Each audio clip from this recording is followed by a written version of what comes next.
மீண்டும் ஒரு புது வீடியோ ஆரம்பிக்கலாமா? Come let's go. இன்றைக்கி ஃபேமிலியோட எங்கே போக போகிறோம் அப்படின்னு பார்த்தீங்கன்னா, மேட்டுப்பாளையத்துலேருந்து 5லேருந்து 6 கிலோமீட்டர் தூரத்தில் தேக்கம்பட்டி அப்படிங்கிற இடத்துக்கு போகிற வழியில் இருக்கிற வனபத்ரகாளியம்மன் கோயிலுக்கு தான் இன்றைக்கி நம்ம போயிட்டுருக்கோம். முதல்லலாம் இந்த கோயிலுக்கு நம்ம அடிக்கடி போவோம். இப்போ கொஞ்ச நாளாக நம்ம போகலை. ஸோ இன்றைக்கி நம்ம போகலாம் அப்படின்னு சொல்லி பிளான் பண்ணி கிளம்பிட்டோம். அப்படியே வந்துட்டு இருக்கும்போது காரமடை அப்படிங்கிற இடத்துலேருந்து ரூட் மாற்றி விட்டாங்க. அங்கே பார்த்தீங்கன்னா 2 சைடுமே ஃபுல்லாக கருவேப்பிலை தோட்டம். இப்போ நீங்கள் அதான் பார்த்துட்ருக்கீங்க. இப்போ நம்ம போகிற கோவில் பார்த்தீங்கன்னா தேக்கம்பட்டி வனப்பகுதியில் மலை அடிவாரத்தில் இருக்குது. இது பவானி ஆற்றின் கரையிலேருந்து தான் அமைஞ்சிருக்கு. இப்போ நம்ம கோவிலுக்கு வந்துட்டோம். முன்னாடி வந்துட்டோம் அப்படின்னா ஃபுல்லாக பார்க்கிங் இருக்குது. நல்ல பெரிய ஸ்பேஸ் பார்க்கிங்காக. முதல்ல வரும்போது 2-3 வருஷம் முன்னாடி வரும்போது இந்த பார்க்கிங் கிடையாது. இப்போ ரொம்ப சூப்பராக பார்க்கிங் போட்டிருக்காங்க. வண்டி நம்ம இங்கே எங்கேயாவது பார்க் பண்ணிடலாம். பார்க் பண்ணி அப்படியே நடக்க ஆரம்பித்தோம். சைடில் பார்த்தீங்கன்னா சின்ன சின்ன கடைகள் நிறையா இருக்குது. அதெல்லாம் பார்த்துட்டு அப்படியே நடக்க ஆரம்பித்தோம். மண் ஒண்டிறது இங்கே தான் வித்தியாசமாக இருக்கும்.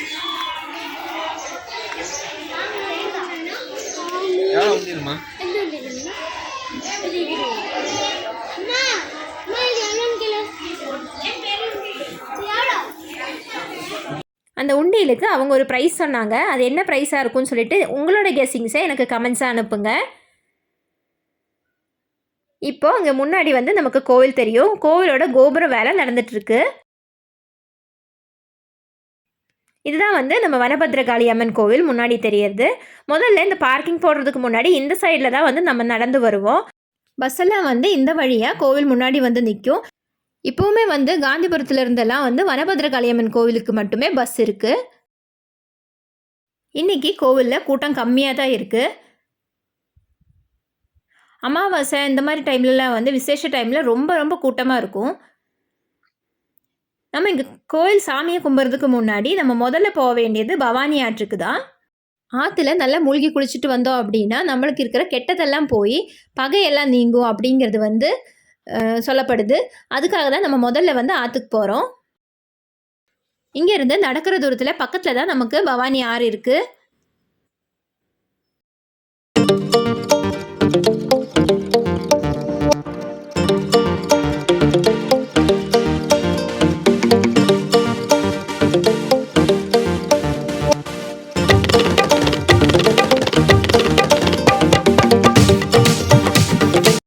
இங்கே ஆற்றுக்கு வர வழியில் ஃபுல்லாக சைடெல்லாம் கன்ஸ்ட்ரக்ஷன் நடந்துகிட்ருக்கு.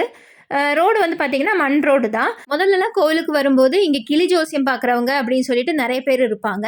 இன்றைக்கி அந்த மாதிரி யாருமே இல்லை. கூட்டமும் ரொம்ப கம்மியாக தான் இருக்குது.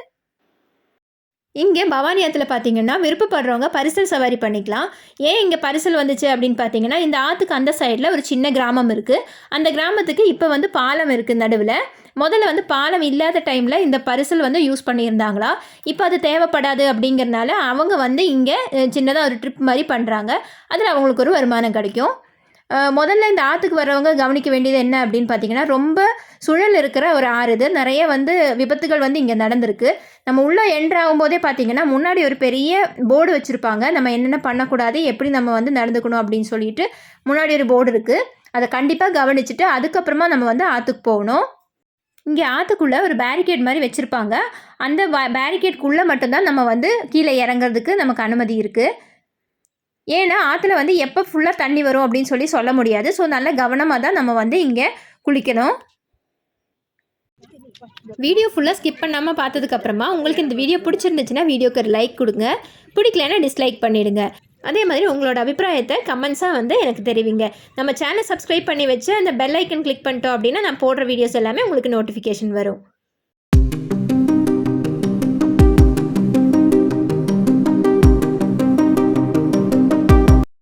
இங்கே ஆத்தங்கரையில் பார்த்தோம் அப்படின்னா வெத்தலை, கற்பூரம் இதெல்லாம் விற்றுட்ருப்பாங்க.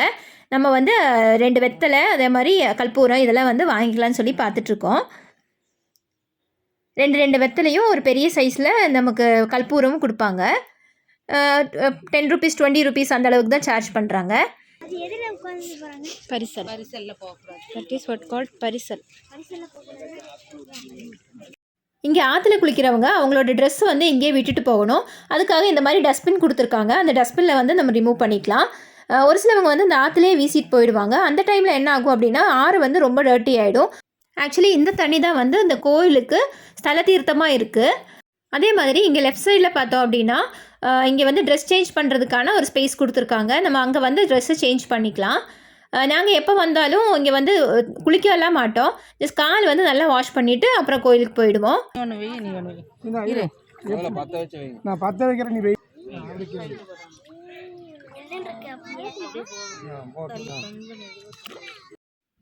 நம்ம வாங்கின வெத்தலையில் கற்பூரத்தை பற்ற வச்சு நம்ம ஆற்றுல விட்டுட்டோம்.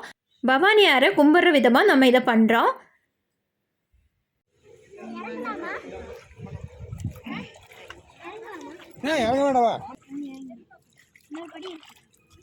படி இருக்கு.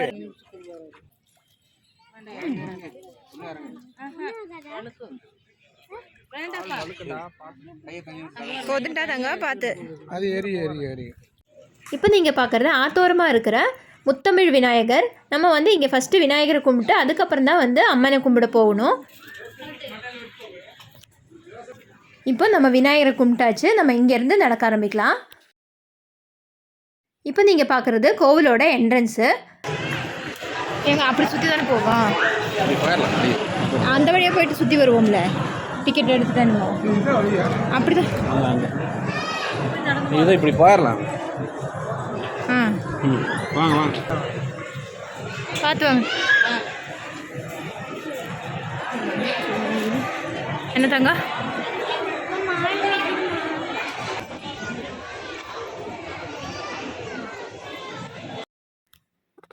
இங்கே பார்த்தீங்கன்னா நம்ம வந்து அர்ச்சனை டிக்கெட்டு அந்த மாதிரி உள்ளே போகிறதுக்கான என்ட்ரி டிக்கெட்டெல்லாம் அங்கே எடுத்துகிட்டு உள்ளே போகலாம். உள்ளே பார்த்தீங்கன்னா நமக்கு வீடியோ எடுக்கிறதுக்கு அனுமதி இல்லை. அதனால் நான் சாமியை வந்து காமிக்கலை.